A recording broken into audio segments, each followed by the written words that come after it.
Saviez-vous que vous avez la possibilité de prédéfinir et d'utiliser un ensemble de modèles de pages pour une présentation PowerPoint? Les masques de diapositives sont faits pour ça. Par défaut, pour tout document que vous créez dans PowerPoint, vous disposez d'un ensemble de modèles qui vous aident à mettre en page une présentation. Mais vous pouvez également créer vos propres modèles autant que vous voulez et les utiliser en les appelant d'un seul clic et gagner un temps précieux. Démonstration. Lancez votre version locale de PowerPoint. Si vous pouvez utiliser et même modifier les masques de diapositives dans votre version en ligne de PowerPoint, en revanche, vous ne pouvez pas créer de nouveaux modèles. Utilisez donc de préférence votre version locale de PowerPoint. Créez une présentation en cliquant sur la case « Nouvelle présentation ». La première diapositive vierge de votre document apparaît. Avec le bouton droit de votre souris, cliquez sur l'unique mini-diapo en haut de la colonne de gauche. Dans le menu contextuel qui apparaît, cliquez sur « Dispositions ». Choisissez par exemple la disposition « De contenu ». Immédiatement, la nouvelle mise en page de votre diapo est effective. Vous y découvrez une zone de titre et deux zones de texte. Vous pouvez directement modifier l'ensemble des paramètres de cette page, mais il est plus intéressant de modifier le modèle ou d'appliquer à l'ensemble des modèles un style personnalisé. Cliquez sur l'onglet « Affichage » puis sur le bouton « Masque des diapositives ». Vous constatez que la colonne de gauche s'est remplie de l'ensemble des modèles disponibles. Tout en haut de la colonne, une première diapositive affiche le modèle étalon.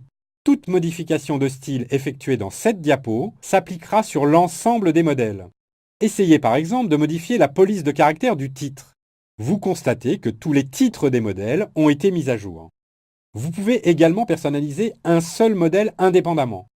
Choisissez justement le modèle de contenu que nous avons utilisé. Cette fois, modifiez juste la couleur du titre. La modification n'est pas appliquée aux autres modèles. Cliquez sur l'onglet « Affichage » puis sur le bouton « Normal ». Vous constatez alors que les deux modifications ont bien été reportées sur votre diapo. Ainsi, vous pouvez personnaliser l'ensemble d'une structure d'un document. Vous pouvez également créer votre propre modèle. Pour cela, cliquez de nouveau sur l'onglet « Affichage » puis sur « Masque des diapositives ». Cliquez avec le bouton droit sur n'importe quel modèle et cliquez sur « Insérer une disposition ». Un nouveau modèle apparaît. Amusez-vous à modifier la présentation du modèle comme vous le souhaitez. Insérez les zones ou les objets que vous voulez et déplacez le titre.